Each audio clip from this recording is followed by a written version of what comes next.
because you are not going to get your dream physique. I don't mean to be horrible, but you're not. When you go and watch, I don't know, a Marvel movie and you see Chris Evans, or you go see Wolverine and you see Hugh Jackman, you're not going to look like them.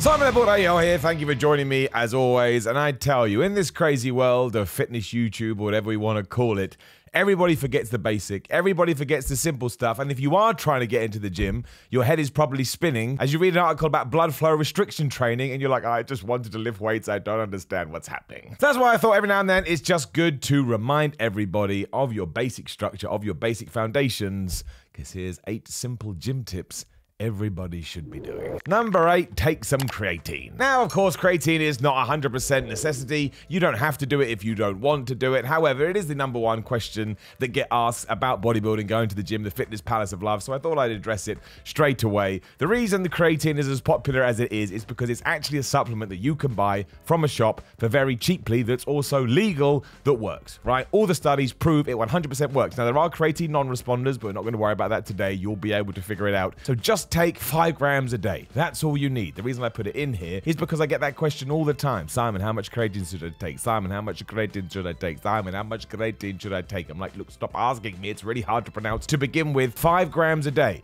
You can take it in the morning. You can take it in the evening. You can take it pre-workout. You can take it post-workout. You can take it in the middle of your workout. It doesn't really matter. And of course, some people are going to find a bigger benefit of taking it at certain times of the day. But any article that says to you must take it at 1:02 p.m., otherwise you're a flabbernuffin, they don't know what they're talking about. They just don't. You are you. Your body is different. But if you do want to take creatine because you've heard about the benefits, yes, all of them are true. And yes, you just need 5 grams a day. Just take creatine monohydrate. You don't need to worry about anything else. And you don't need to preload it either. You still see creatines that say on the side, oh, take 20 grams for 5 days. It will get into your bloodstream quicker. But here's the thing. Do you need to cycle on and off creatine? No, you don't. So eventually it's going to get into your bloodstream anyway. So you may as well just take the regulated and normal dose, and then in about, I don't know, let's say 4 weeks plus, you'll start to see the effects. Yes, you'll be a little bit stronger, and yes, maybe you'll enjoy the gym a little bit more. And in number 7, it is water. Drink it. Another simple thing that nobody does anymore. I hate throwing out numbers because with water it's different. It's going to depend on your size, and it's going to depend on,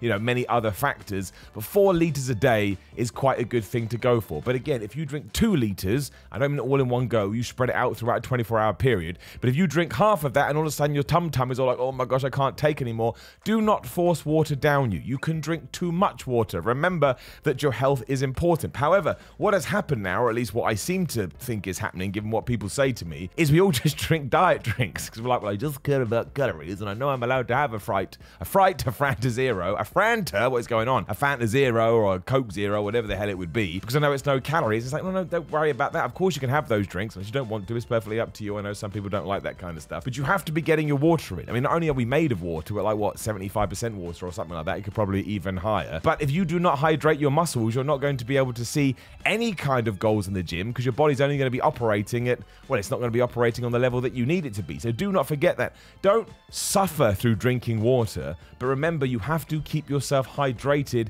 in order to grow. And you have to keep yourself hydrated in order to be at the maximum you need to be in the fitness palace of love. So drink water. It's as important as anything else. It's not just an extra thing you throw in there because all that may work. It is as important as everything else. I say it twice. And in number 6, this could be at number 1, but we'll throw it in the middle because it's more fun, and that's, yes, you gotta be having protein. And the reason you need protein is because it's the building block for muscles. If you're not getting enough in, you're not going to grow.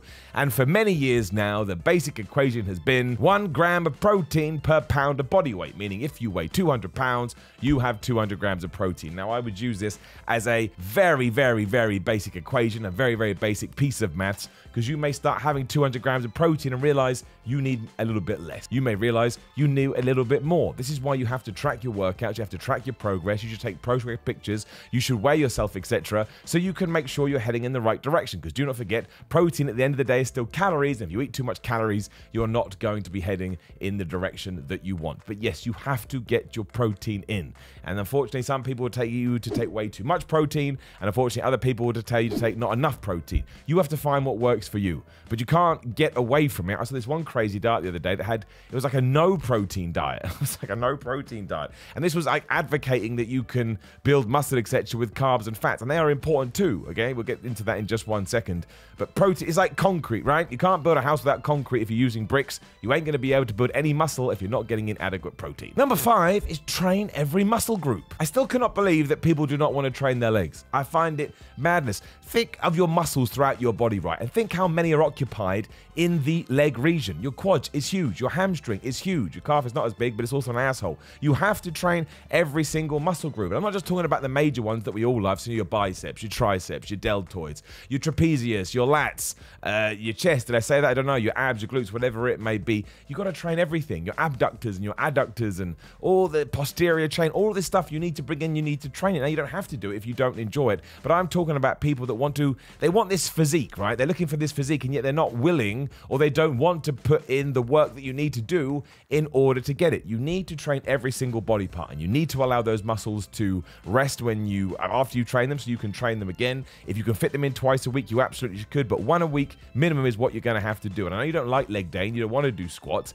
You don't have to do squats, but you're just going to have to grin and bear it, right? It is incredibly important that you hit every single one, because when you don't do it and all of a sudden you add them in, the sheer strides that you make, you'll just go, oh man, I've been so stupid. And it's such a simple tip.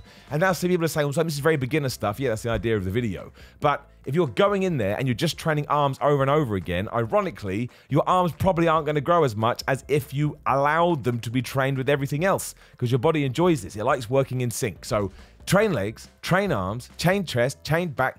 Just sit down and work all of this stuff out before you go in there, but you absolutely have to be smashing every single muscle group. Number 4, sleep. Get 8 hours a day. I know it's very, very hard, but aim for 8 hours a day. I don't get 8 hours a day, so I'm being a massive hypocrite. So if you can get 6, that rocks. If you can get 7, that rocks. If you can only get 5 due to your job, or you're just not a very good sleeper, and you can fit in a nap, you should do that. Now, I get it. People tell me that. I'm like, when the flub am I meant to nap? However, this is what bodybuilders do, don't forget. Bodybuilders will find time to nap, and I get that it's different. They're being paid to bodybuild, so they can essentially earn money from falling asleep. But if you are not getting enough sleep and you're not recovering and you're not allowing your cortisol levels to stay low, once again, you're not going to be building muscle in the most efficient way. And also, you're probably going to feel like crap, which is not what we're going for. Also, when it's time to go to the gym, you're going to feel lethargic and you are going to feel fatigued. So I'm not a big fan of sleep aids, and I don't mean chemical sleep aids. I mean the ones you can buy in the bodybuilding. They're always called Night Out or Sleep Tight and things like that, but they do work. So if you do want to try them, I would strongly suggest you do give them a go, but I would also cut the dose in half on the side. I think they go way too high,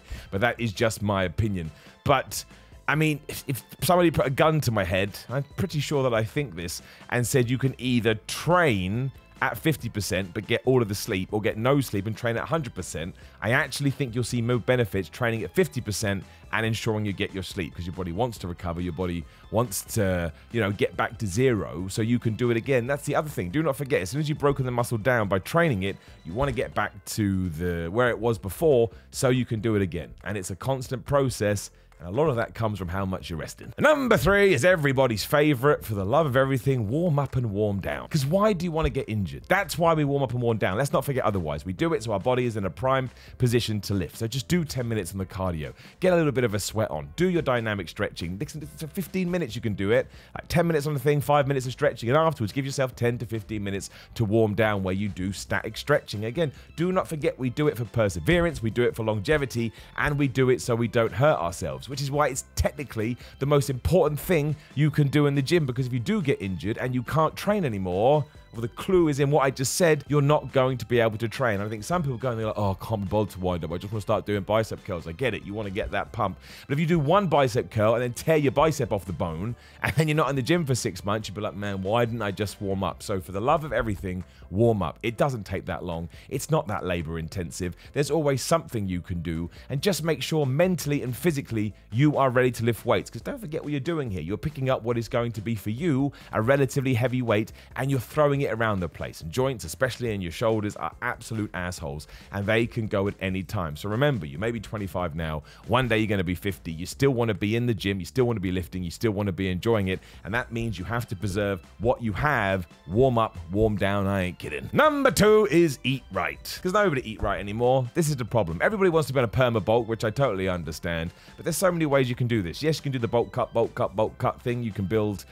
muscle in a calorie deficit. You know, there's loads of information out there, but you cannot eat crap. Like, you just can't. The problem with social media and fitness articles nowadays is you'll see people that are super athletes and they're eating chocolate pancakes, they're eating this, they're eating that, and they think, well, if they're eating chocolate pancakes, maybe that's where I'm going wrong. But they're also training 6 hours a day. This goes back to the bodybuilder who is being paid to be a fit person. When you're paid to be a fit person, you can be in the swimming pool for 3, 4, 5, 6 hours, because that's how you're earning your money. You're not like you're cheating on your job because you're getting in shape. Unless you are in that predicament, and if you are, you're not watching these videos because you have a trainer who's going to be telling you what to do.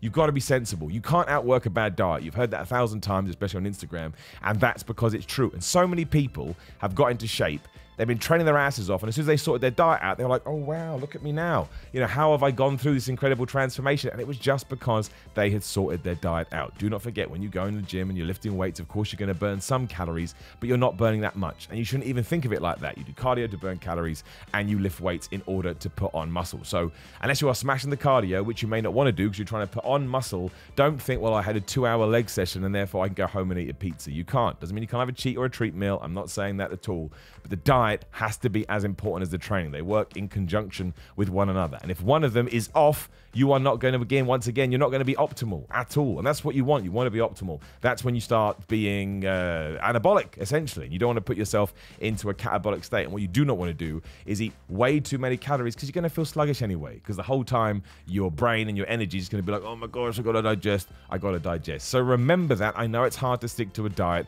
but you can go out there. I mean, I don't mean to plug my own wares, but Greg Doucette's Power 13 cookbook, I am in that. And the whole point is, it's a bunch of recipes that are nice. You're not just eating chicken and rice. You can have a scone, you can have a pizza, but they are, you know, specifically tailor-made so that they're protein heavy, or that they're just more healthy. Therefore, you can have a sustainable diet, which ultimately is going to get you in better shape. Number 1 is acceptance, because you are not going to get your dream physique. I don't mean to be horrible, but you're not. When you go and watch, I don't know, a Marvel movie and you see Chris Evans, or you go see Wolverine and you see Hugh Jackman, you're not going to look like them, because you're not. So the best thing you can do is have these goals, of course, and chase them, but be happy with what you've got and just accept what your genetic limit is. Don't beat yourself up. Don't look in the mirror and go, oh, I think I look crap. Obviously, you know, if you can do that and use it constructively in order to work some stuff out, oh, I'm holding a little bit too much fat, you know, I better reduce my calories and up my cardio.